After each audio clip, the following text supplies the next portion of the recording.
ሰበር ዜና እስራኤል የሐማስ ከፍተኛ ወታደራዊ አዛዥ የሆኑትን መግደሏን አስታውቃለች። የኢትዮጵያ የመሪዎች ስልጣን ሊገደብ እንደሆነ እየተሰማ ይገኛል። የአይኤስ መሪ መገደሉን ዶናልድ ትራምፕ ይፋ አድርገዋል። ሩሲያ የአስቸኳይ ጊዜ አዋጅ እንዳወጀች በዓለም ላይ እየተነገረ ይገኛል። እንዲሁም ደግሞ የሩሲያው አባ ፑቲን የትራምፕን እግር ተከትለው ወደ ቻይና ለጉብኝት ሊያቀኑ እንደሆነ ተሰምቷል። ዓለም ላይ በየዕለቱ የማይሰሙ ጉዶች የሉም። መሽቶ ሲነጋ ተውሎ ሲከረም በየሰዓቱና በየጊዜው አዳዲስ አጀንዳዎችና አዳዲስ ወሬዎች አሉ። ዛሬም ዕለተ ሰንበት ዕለተ እሁድ ግንቦት 9 ቀን 2018 ዓመተ ምህረት ዓለም እንዴት እንዳደረች፣ ዓለም እንዴት እንዳረፋፈደችና ዓለም እንዴት እንደዋለች ከዓለም ጉያ እስከ ኢትዮጵያ እንብርት ከተሰሙ ወሬ ነግራችኋለሁ። በቅድሚያም ይህ ወሬ ነጋሪ ነው። ከዓለም ላይ እንዲሁም ደግሞ ከሀገር ቤት ውስጥ የተመራረጡ ወሬዎችን ያደርስላችኋል። እናንተም ሰብስክራይብ እያደረጋችሁ የወሬያችን አድማጮች ተሆኑ ዘንድ ግብዣይ ነው። በቅድሚያም ከሀገር ቤት ውስጥ ካገኘናቸው ወሬዎች ተቀዳሚ እናደርጋለን። የኢትዮጵያ መሪዎች የስልጣን ዘመናቸው ሊገደብ እንደሆነ ራሳቸው ጠቅላይ ሚኒስትር ዶክተር አብይ አህመድ በትላንትናው ዕለት ገልጸዋል። የመሪዎች የስልጣን ዘመን ሊገደብ ነው።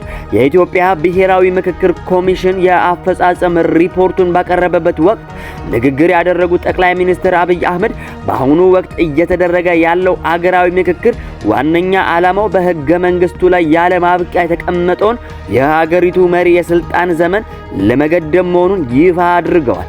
እንደ አብዛኞቹ የአፍሪካ ሀገራት የስልጣን ዘመንን ለማራዘም ሳይሆን በተቃራኒው ገደብ በማበጀት ረገድ መንግስታቸው ታሪካዊና ስር ነቀል የሪፎርም ተነሳሽነት መውሰዱን ገልጸዋል። ጠቅላይ ሚኒስትሩ መንግስት ስልጣኑ በሕግ ተገድቦ ሕገ መንግስት እንዲሻሻል በሩን በከፈተበት ሁኔታ በሀገራዊ ምክክሩ አንወያይም ያሉ የፖለቲካ አካላትን ክፉኛ ተችተዋል።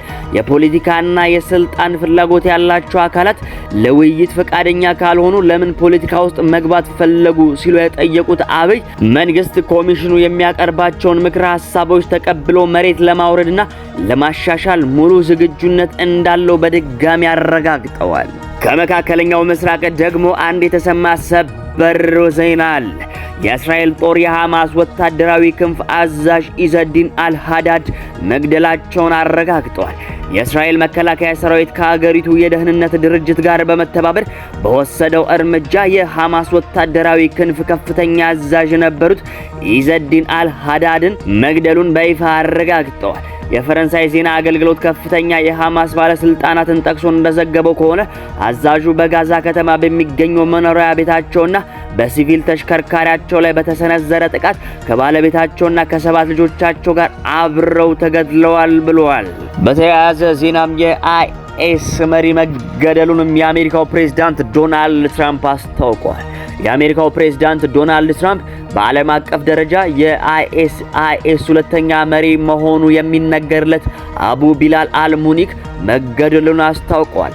ፕሬዝዳንት ትራምፕ በማህበራዊ ትስስር ገጻቸው እንዳስታወቁት ከሆነ አቡ ቢላል አልሙኒክ የተገደለው የአሜሪካና ናይጄሪያ የጦር ኃይሎች በጥምር ባካሄዱት ኦፕሬሽን ነው። ዋሽንግተን አቡ ቢላል አልሙኒክን በፈረንጆቹ 2023 ዓለም አቀፍ አሸባሪ በማለት መፈረጃ የሚታወስ ሲሆን አሸባሪ ቡድኑ ውስጥ ከፍተኛ ተሰሚነት ያለው ሁለተኛ መሪ መሆኑ ደግሞ ይነገርለታል። የናይጄሪያ ጦር በጉዳዩ ላይ እስካሁን ያለው ነገር ምንም የለም። አልሙኒክ የቡድኑን የአፍሪካ ሴል የሚመራ ሲሆን በተለይ በቻድ፣ ኒጀርና ማሊ በስፋት የሚንቀሳቀሰውን ቡድን በበላይነት ይመራ እንደነበር ተሰምቷል። ፕሬዝዳንት ትራምፕ የአልሙኒክ ግድያ አሸባሪ ቡድኑን በአፍሪካ ብሎም በዓለም አቀፍ ደረጃ ክፉኛ የሚጎዳ መሆኑን በመግለጽ የናይጄሪያ መንግስትን ለአጋርነቱ ከልብ አመስግነዋቸዋል። ከዛ ከሩቅ ምስራቅ ሀገር ደግሞ ሀገረ ታላቋ ሩሲያ የተሰማ አንድ አስቸኳይ ጊዜ አዋጅ አለ። የዩክሬን ድሮኖች በራይዛን የነዳጅ ማጣሪያ ላይ በፈጸሙት ጥቃት ከፍተኛ ውድመት መድረሱንና ስትራቴጂካዊ በሆኑ ቀጠናዎች ላይ የእሳት አደጋ መከሰቱን ተከትሎ የሩሲያ ባለስልጣናት በአንዱ ተጎጂ ከተማ ላይ የአስቸኳይ ጊዜ አዋጅ አውጀዋል። በተመሳሳይ ወቅት ሞስኮ በዩክሬን ይዞታዎች ላይ አዳዲስ ጥሰቶችን እንዲሁም ጥቃቶችን የሰነዘረች ሲሆን ሁለቱም ወገኖች ከጠላት የጦር ግንባር በስተጀርባ ባሉ ጥልቅ ይዞታዎች ላይ ረጅም ርቀት በሚጓዙ ድሮኖችና ትክክለኛ ኢላማቸውን በሚመቱ ጥቃቶች ላይ ይበልጥ መተማመናቸውን ተከትሎ በተለያዩ ግንባሮች ላይ ያለው ጫና በርትቷል። እየተባባሰ የመጣው የጥቃት ማዕበል ግጭቱ መሰረተ ልማትን ወደ ማውደም ሰፊ ጦርነት እየተቀየረ መምጣቱን የሚያመለክት ሲሆን ሁለቱም ሀገራት የሎጂስቲክስ የነዳጅ ማጠራቀሚያዎች የአየር መከላከያ ስርዓቶች እና የወታደራዊ አቅርቦት መረቦችን መዳረሻ በማድረግ ላይ ይገኛሉ። በስተመጨረሻም የሩሲያው ፕሬዝዳንት ቭላዲሚር ፑቲን የአሜሪካው ፕሬዝዳንት አቻቸው ትራምፕ ከወጡ በኋላ እግራቸውን ተከትለው ቻይናን ሊጎበኙ እንደሆነ እየተደመጠ ይገኛል። ፕሬዝዳንት ቭላዲሚር ፑቲን በሚቀጥለው ሳምንት ወደ ቻይና ለይፋዊ የሥራ ጉብኝት እንደሚጓዙ እየተገለጸ ነው። ሳውዝ ቻይና ሞርኒንግ የተባለ ድህረ ገጽ ዓርብ ዕለት ለጉዳዩ ቅርበት ያላቸው ምንጮችን ጠቅሶ እንደዘገበው ፕሬዝዳንት ፑቲን ቤጂንግ ይደርሳሉ ተብሎ የሚጠበቀው ረቡዕ ዕለት ነው ብሏል። የክሬምሊን ቃል አቀባይ ዲሚትሪ ፔስኮቭ ዓርብ ዕለት ለፕሬዝዳንቱ ጉዞ ዝግጅቶች እየተካሄዱ መሆኑን አስታውቀው ለጋዜጠኞች ቀኑ በጣም በቅርቡ ይፋ እንደሚሆን ተናግረዋል። አጀንዳው ግልጽ ነው፣ በዋናነት በሁለትዮሽ ጉዳይ ይሆናል በማለት ፔስኮቭ የሁለቱ ፕሬዝዳንቶች ውይይት በስልታዊ አጋርነት ላይ እንደሚያተኩር ተናግረዋል። ቃል አቀባዩ አክለውም ፑቲን እና የቻይናው ፕሬዝዳንት ዢ ጂንፒንግ ጋር በትራምፕ ጉብኝት ወቅት ስለተነሱ ጉዳዮች እንደሚወያዩ ተናግረዋል። ቻይና በምንሄድበት ወቅት ራሳችን መረጃውን ለማግኘት ተስፋ እናደርጋለን ሲሉም ተደምጧል። ትራምፕ ለሁለት ቀናት በቤጂንግ ያደረጉትን ይፋዊ ጉብኝት አጠናቀው ወደ ዋሽንግተን ዓርብ ዕለት ተመልሰዋል። በመጪው ሮብ ደግሞ የሩሲያው ፕሬዝዳንት ቭላዲሚር ፑቲን ደግሞ ወደ ቻይና ያቀናሉ፣ የቤጂንግን ምድር ይረግጣሉ ተብሏል።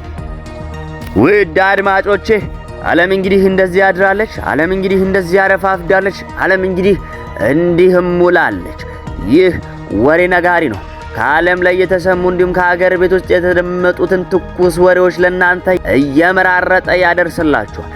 እናንተም ይህን ወሬ ነጋሪ የተሰኘውን የወሬ ማቅረቢያ ቻናላችንን ሰብስክራይብ እያደረጋችሁ የወሬያችን አድማጮች ተከታታዮች እንድትሆኑ ስለጋብዛለሁ።